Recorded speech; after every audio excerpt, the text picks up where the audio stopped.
यस्तु मम वाचमेकमनाजुषस्व बृहस्पतिष्ठवानिस्तु महयमा। સપ્તપદીની પ્રથમ કડી છે સંબંધોની સમજણ, બીજી છે ક્ષમા, ત્રીજી છે સહભાગિતા.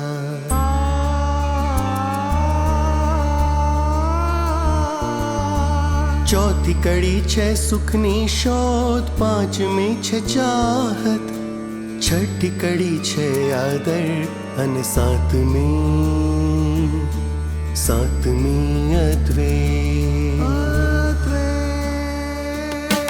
સપ્તપદીના પગલે પગલે સાત પેઢીના સંબંધ, સાત પેઢીના સંબંધ, સંબંધ સાત પેઢીના સંબંધ, સાત પેઢીના સંબંધ, સાત પેઢીના સાત પેઢીના સંબંધે.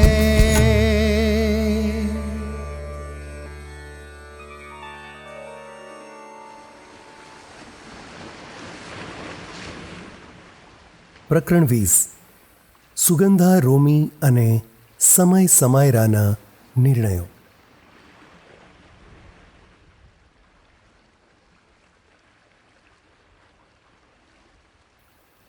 રોમીને કામ અંગે અવારનવાર બહારગામ જવું પડતું, પરંતુ હવે પરદેશમાં ધંધાનો વ્યાપ વધારવાની જવાબદારીમાં પણ રાઘવે એને સામેલ કરવા માંડ્યો હતો, એટલે એ ખાસ્સો બિઝી રહેતો હતો. તો પણ એ સુગંધા સાથે સંપર્ક તો બરાબર જાળવતો.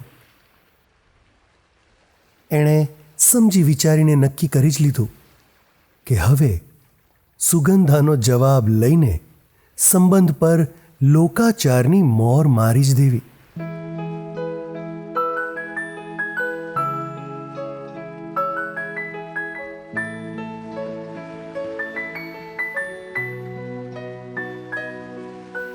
પહેલી વાર જ્યાં મળેલા અને સુગંધાને જોઈને પ્રથમ નજરનો પ્રેમ કહેવાય એવો જે અહેસાસ થયેલો, ત્યાં જ એક રવિવારની સાંજે સુગંધા સાથે પહોંચ્યો. દરિયા કિનારાની એ રવિવારી સાંજે ત્યાં ભીડ તો હતી, છતાં મોકળાશ પણ હતી.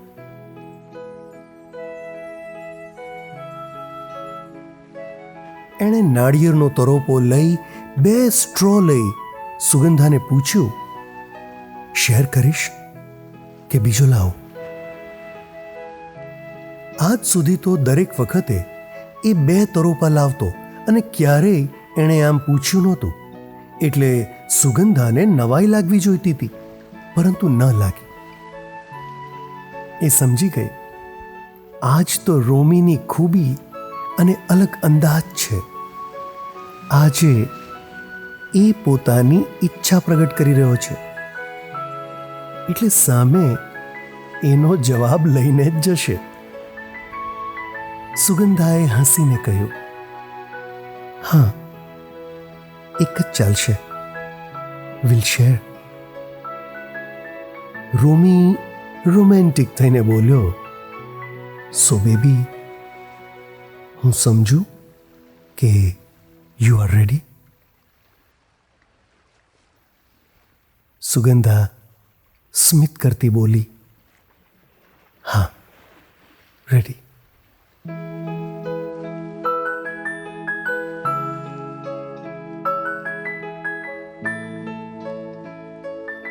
અને બંને રોમેન્ટિક મૂડમાં નાળિયેર પાણી પીધું.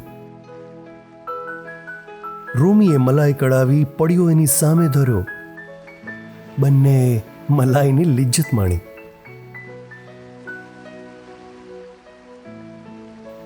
સુગંધા, આટલા સમયમાં આપણી સાથે જે કાંઈ બન્યું એની સારી એવી ચર્ચા આપણે કરી જ લીધી છે.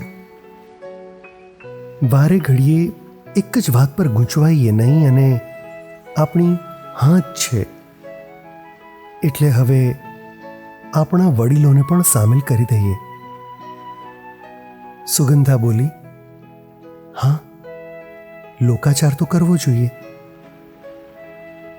તારા ઘરે આવા અવસરોની ઉજવણી કેવી રીતે થાય? રોમી બોલ્યો, જેવી રીતે કરવી હોય તે રીતે. એક વાત યાદ રાખજે, તારા મમ્મી પપ્પાનું જે બજેટ હોય તેને ધ્યાનમાં રાખવું. અને હું પણ દાદુને કહી દઈશ કે અમારે ખર્ચાળ ઉજવણી નથી કરવી. અમારી ઘરે બધા કંઈક વધારે પડતા ઝરકાઈ જતા હોય છે. જોકે મારા મમ્મી પપ્પાને પણ ખૂબ ખર્ચાળ ઇવેન્ટમાં રસ હોતો નથી. સુગંધા ધીમેથી બોલી, તમારે ત્યાં તો 7 સ્ટાર ઉજવણી સહજ ગણાય. પણ આ પ્રસંગ ઘરે રાખીએ તો? રોમીએ સુગંધા તરફ જોયું અને બોલ્યો, સુની મોમ કે તેમ કરીએ તો? એમણે કેટલી મહેનતથી આપણી પરંપરાઓ પર સંશોધન કર્યું છે. એમાં જરૂરી ફેરફાર સાથે સેલિબ્રેશન કરીશું. તું સુની મોમને કહેજે કે સરસ પેકેજ તૈયાર કરી આપે, એટલે તે જ પ્રમાણે બંને પક્ષે કરવાનું. સુગંધા સ્મિત કરતા બોલી, હા, એ વિચાર સારો છે. પણ તમારા ઘરે દાદા દાદી 7 પેઢીના સગાને ભેગા કરવાનો આગ્રહ રાખશે કે? બાકી જે સગાને આપણે ઓળખતા ન હોઈએ તેમને શું કામ નિમંત્રિત કરવા જોઈએ?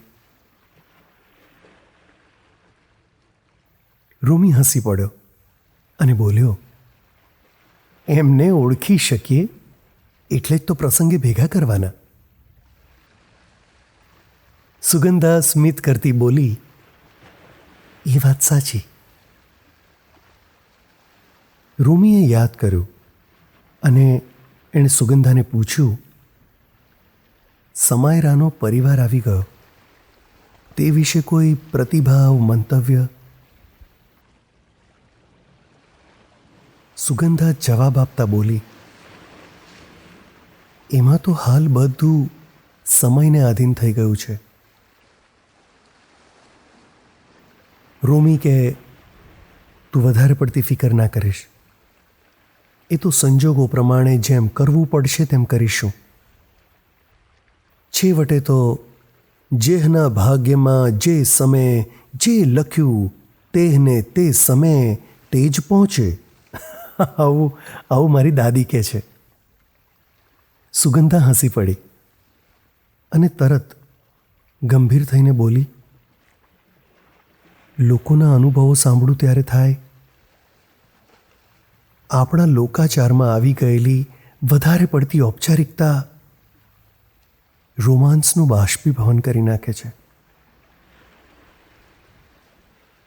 રોમીએ સાંભળ્યો અને ધીરજથી બોલ્યો, આપણે એવું નહીં થવા દઈએ. B positive baby. આપણો રોમાન્સ જીવનભર અખંડ રહેશે.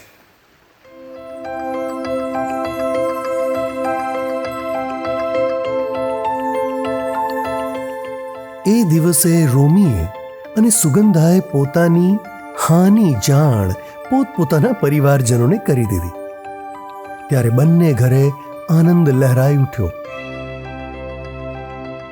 પહેલા રોમીના ઘરે એમની હંમેશની પરંપરા પ્રમાણે કુટુંબના હાજર તમામ સભ્યોએ આઈસ્ક્રીમ પાર્ટી કરી.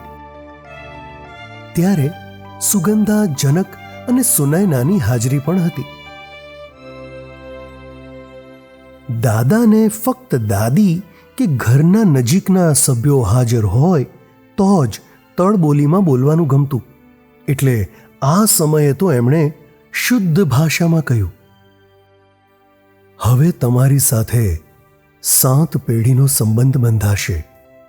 એટલે સુગંધા, રોમી સંબંધિત કોઈ પણ અવસર હશે તો જનકભાઈ, સુનયનાબેન, તમે સપરિવાર અમારી સાથે હશો જ. અને આજથી જ એમના જીવનમાં કોઈ પણ ઉજવણી થશે તો તેનો નિર્ણય રાઘવ સીતા સાથે તમારે અને સુગંધા રોમીએ લેવાનો. હું અને દાદી આજથી એ બાબતે રિટાયર્ડ. જરૂર હોય તો પૂછવું, બાકી તમને જે યોગ્ય લાગે તે સાચું. દાદાની જાહેરાત સાંભળી રાઘવ બોલ્યો, પાપા, તમારી વાત તમારી દ્રષ્ટિએ સાચી, પરંતુ અમને તો તમારું પીઠબળ જોઈએ જ. સુગંધા બધા પાસે ઘરની રીત રસમ શીખે એ તો જરૂરી છે જ. જનકભાઈએ સ્મિત કરતા ઉમેર્યું, રાઘવભાઈએ કહ્યું તે સાથે હું સહમત છું. વચ્ચે અતિ ઉત્સાહ સાથે દાદી બોલ્યા, તો તમે બધા હવે ગોળ ધાણાના અવસરની તૈયારી શરૂ કરી દો.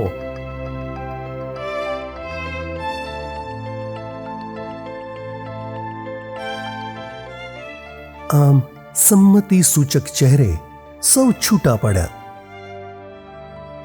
બીજે દિવસે બધા સુગંધાના ઘરે ભેગા થયા અને સુનયનાના માતા પિતા સાથે ચા પાણી કરીને એ જ ખુશ મિજાજ સાથે ગોળ ધાણાનો અવસર ઉજવવાની તૈયારી માટે વાતચીત કરી પાક્કું આયોજન કર્યું.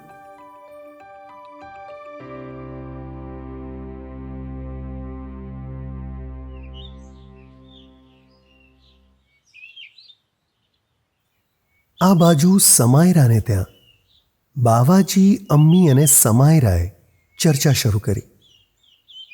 બાવાજી બોલ્યા, સમયને ત્યાં બધાને મળવાનું સારું લાગ્યું. નાનકડું સરસ શહેર અને દરિયો કિનારો પણ મન મોહી લે એવો છે. અમ્મી વચ્ચે બોલ્યા, બધું સોજ્જું સોજ્જું તો લાગ્યું, પરંતુ સમાયરા નક્કી કરે તે સાચું. આ સાંભળી સમાયરા બોલી, નક્કી ખરું, પણ હમણાં ઉતાવળ કરવી નથી. સુગંધાદી અને રોમીનો અવસર બરાબર પાર પડી જાય પછી વિચારીશું. હમણાં જ ખબર પડી કે એ બંનેએ બરાબર વિચારીને લગ્નનો નિર્ણય ફાઇનલ કર્યો છે. જો અમે પણ અમારા નિર્ણયમાં મક્કમ હોઈએ તો આપણને એમને ત્યાં ગોળ ધાણાની વિધિ પ્રસંગે જવાનું નિમંત્રણ મળશે, એવું સમય કહેતો હતો. જો કે મને સમજાતું નથી, આપણે અત્યારથી જ એમની સાથે સોશિયલી ઇન્વોલ્વ થઈ જવું જોઈએ કે કેમ? અમ્મી બોલ્યા, એમના તરફથી નિમંત્રણ આવે તો જવામાં વાંધો શો? એવી રીતે શરૂઆત થશે તો જ આપણને પણ એમની લાઈફસ્ટાઈલ જાણવા મળશે. એમની લગ્ન વિવાહ સંબંધી માન્યતાઓ, પદ્ધતિ, લોકાચાર, એમના સંબંધો વિશે જાણ થશે. બાવાજી કશુંક વિચારતા હતા અને બોલ્યા, સમાયરા, હવે તો આ ડાવરીનો પ્રોબ્લેમ તો નીકળી જ ગયો છે ને? સમાયરા બોલી, ઓફકોર્સ, લવ મેરેજ હોય કે અરેન્જડ, હવે ક્યાંથી એવો સવાલ આવે? ત્યાં અમ્મી બોલ્યા, ડાવરીનો પ્રશ્ન ન આવે, પરંતુ લગ્નના મુદ્દે અનેક પ્રશ્નો ઊભા થાય. કઈ ઢબે લગ્ન કરવા છે એ તો મુખ્ય મુદ્દો. એની ફરતે જ જાડું બંધાય અને પછી મીટર ચાલુ. કેટલા પ્રસંગો ઊભા કરી દેવાય છે અને દરેક ઇવેન્ટ માટે જાત જાતની તૈયારી અને ખર્ચા.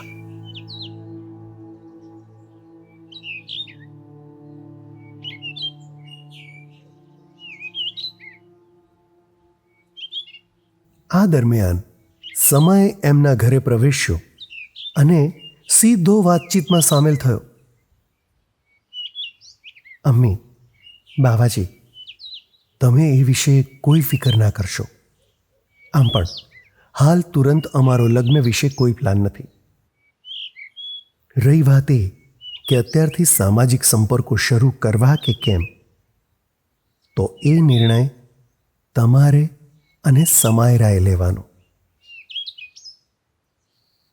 બાવાજી બોલ્યા, એમાં તો એવું કે આપને બધા દોસ્ત તરીકે રહી શકીએ, કોઈ પણ પરિસ્થિતિમાં દોસ્તી અકબંધ. તમે લગ્ન કરશો એ જ ઇરાદાથી મળવું ન મળવું, હાલ સંબંધ રાખવો કે ન રાખવો, એ બધું તો સમાયરા સાથે મળીને તમે બંને જે નક્કી કરો તે પ્રમાણે. સમય બોલ્યો, લેટ અસ સી ત્યાંથી પાપા અને સુની શું કહેવડાવે છે. વળી દી અને રોમી કેવો પ્રસંગ ઈચ્છે છે તેના પર આધાર. બાકી અમારે તો પહેલાં બરાબર સેટલ થવું છે. 3 વર્ષમાં મારા પ્લાન પ્રમાણે પગભર થઈને પછી જ નક્કી કરીશું. ત્યાં સુધીમાં સમાયરા પણ પોતાનું PhD પૂરું કરીને સેટલ થઈ જશે. સમાયરા બોલી, કરેક્ટ. અમ્મી અને બાવાજી, હું એમ કહેતી હતી કે તમારે હજી બીજા 3 ભાઈ બહેનોને ભણાવવાની જવાબદારી છે. મારું તો હવે હું અને સમય સંભાળી લઈશું. સામાજિક રીતે સમયનો અને દીનો પરિવેશ અલગ છે, એટલે આપણે બાંધછોડ કરીને બદલાવવું પડે એવો મુદ્દો ઊભો ન થવો જોઈએ. મારું તો ચોક્કસ જ માનવું છે કે હજી 3 વર્ષ રાહ જોવાની છે, તો સામાજિક સંપર્કને વધારવા માટે ઉતાવળ કરવાની કોઈ જરૂર નથી. સમય કહે, મને પણ એમ જ લાગે છે. આપણે 2 કુટુંબે અરસપરસના પરિચયની જરૂર હતી તે થયો છે. હવે જે કરીશું તે વિચારીને જ કરીશું.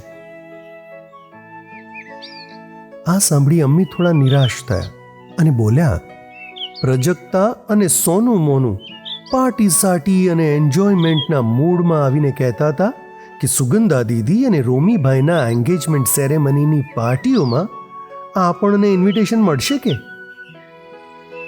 સમાયરા વચ્ચે જ બોલી, એમને તો બધું જ ગમે અમ્મી, પરંતુ આપણે અત્યારથી બધે ખેંચાઈ જઈએ એ મને તો યોગ્ય લાગતું નથી. સમય સ્મિત કરી બોલ્યો, ડન. તો પછી હાલ તો ઇન્ટરવલ, બરાબર ને? સમય રાખે, એવું સમજીએ તે જ સારું.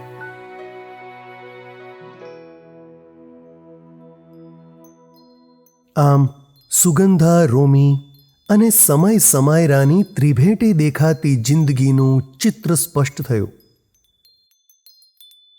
સમય સાથે ફોન પર લાંબી વાત પછી જનકે સુનીને કહ્યું, હમણાં તો સમયની સાથે સમાયરા પણ એટલી જ મચ્યોર લાગે છે. સુનીએ પોતાનો સૂર પુરાવતા કહ્યું, એમની વાત બરાબર છે. પોતાના લગ્નનો નિર્ણય 3 વર્ષ પછી લેવાનો હોય તો સંબંધ અને સંપર્કો માટે ઉતાવળ ન કરવી જોઈએ. આપણી સાથે સંબંધ રાખે એટલું બસ. એ દિવસે સુગંધાને ડાયરી લખવાની કે સમય સમાયરાની ફિલોસોફી વિશે વિચારવાની ફુરસદ નહોતી અને સમય પણ નહોતો.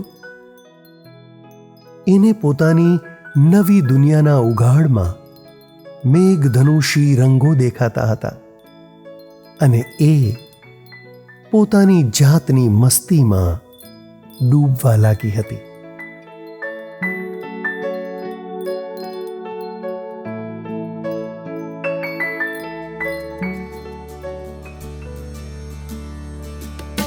સતપદીના પગલે પગલે 7 પેઢીના સંબંધ, 7 પેઢીના સંબંધ, સંબંધ 7 પેઢીના સંબંધ, 7 પેઢીના સંબંધ, 7 પેઢીના 7 પેઢીના સંબંધે